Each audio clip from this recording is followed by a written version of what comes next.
Le Grand Matin Sud Radio, 7h-10h, Patrick Roger. C'est à la une sur Sud Radio, il est 7h41 ce matin, donc évidemment la décision a été prise hier au niveau européen. À partir de 2035, vous savez, on devait renoncer à la vente des voitures thermiques, c'est-à-dire à essence. Les ventes de voitures neuves ne devaient être que de l'électrique en Europe.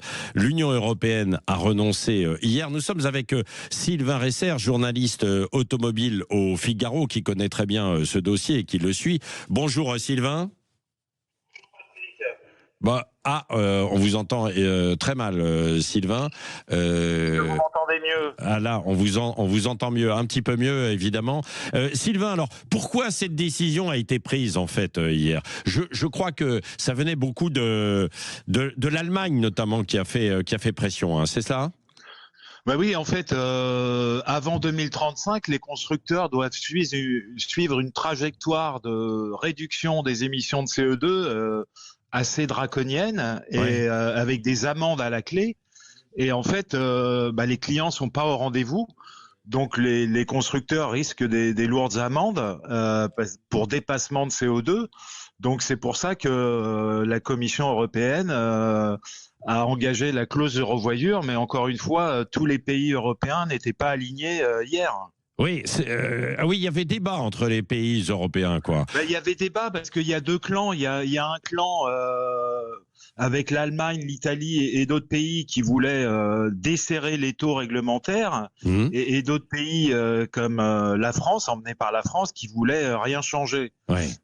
Donc on va dire que hier, la Commission européenne a coupé un peu la poire en deux. Ouais. Voilà, c'est ça. Donc, ce qui est très concrètement, ça veut dire que on pourra continuer en 2035 de vendre une partie de voitures neuves équipées de moteurs thermiques.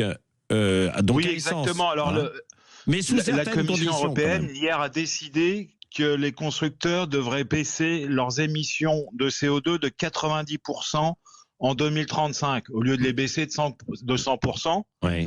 Ce qui veut dire qu'ils maintiennent 10%. Mais alors, ces 90%, tout le monde n'a pas tellement compris, c'est que ces 90%, c'est par rapport aux émissions de 2021. Donc, il va y avoir des petits calculs à faire. Tout le monde a sorti sa calculatrice, d'ailleurs.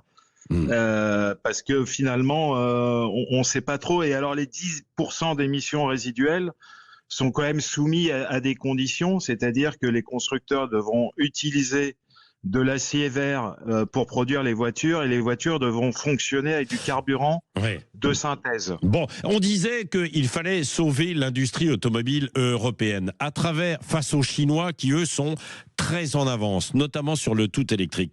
Est-ce que ça va donner un coup de main à l'industrie automobile européenne ou pas vraiment, Sylvain Resser?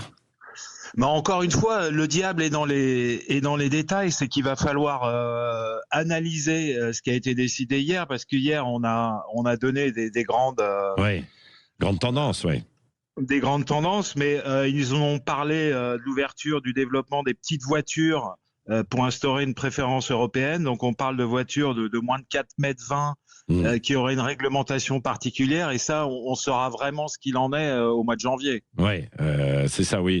Les petits véhicules électriques à des tarifs abordables, c'est ce que veut encourager la Commission européenne. Parce que là où est un peu le problème, Sylvain Resser, c'est que les voitures électriques aujourd'hui, quand on va dans une concession, les voitures neuves électriques, elles sont très chères. C'est 40, 50, 60 000 pour des milieux de gamme, très vite. Quand on regarde des voitures européennes, alors que les chinoises arrivent et sont moins chères, quoi. Évidemment, et mettre 50 000 € dans une voiture, aujourd'hui, les gens ne peuvent pas. Enfin, pour beaucoup, évidemment, Sylvain Resser, hein. Oui, on est tout à fait d'accord, Patrick. Et l'enjeu, justement, c'est cette nouvelle réglementation de petites voitures moins chères. L'idée, c'est que les constructeurs puissent proposer des voitures à 15 000 € ou en dessous. Pour effectivement accélérer la conversion du parc à l'électrique. Oui, voilà, c'est ça, parce que ce mouvement va quand même se poursuivre, de la conversion vers un parc électrique, quoi, en Europe comme dans le monde, progressivement, Sylvain Resser, non ? Oui, il faut pas s'y tromper. La trajectoire, elle reste inchangée. On va vers l'électrique, hein. Alors, ça prendra peut-être plus de temps. Il faudra peut-être attendre 2040, 2045, mais inexorablement, la tendance est engagée Ouais. et on va vers le tout électrique. Voilà, c'est ça. En espérant avoir des prix plus abordables. Et, quel conseil on donne là aujourd'hui aux automobilistes qui hésitent à acheter justement de l'électrique? Aujourd'hui, les voitures ont beaucoup plus d'autonomie, hein, tout de même. Ça progresse énormément quand même, hein. Alors, c'est bien tout le problème, c'est que finalement, on est au milieu du gué, on sait toujours pas ce qu'il faut acheter comme voiture et ce C'est qu'il faut vrai. préconiser. Ouais. Parce que on attendait finalement de la Commission européenne des décisions simples, Mmh. mais ils ont encore pondu une usine à gaz, Ouais.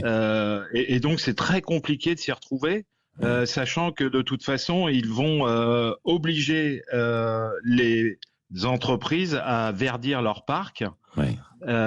et de toute façon on va vers l'électrique, donc c'est très compliqué aujourd'hui, effectivement, pour un ménage, pour une personne, C'est de vrai. se dire qu'est-ce que je vais acheter comme voiture, Ouais. sachant que la réglementation est pas très claire encore. Ouais, c'est vrai. Bon, bah, sur les plus petites électriques, en revanche, elles deviennent abordables. Et je crois que, par exemple, c'est Renault, hein, qui va sortir une Twingo électrique à pas très cher là dans quelques temps, et qui devrait donner un coup de booster. Et puis, bah, les Chinoises qui débarquent, hein, quoi qu'il en soit, qui commencent à être sur le marché, même si il y a de la taxation, bien sûr, pour les rendre un petit peu plus concurrentiels. Merci Sylvain Resser, donc journaliste automobile au Figaro, de nous avoir apporté toutes ces explications.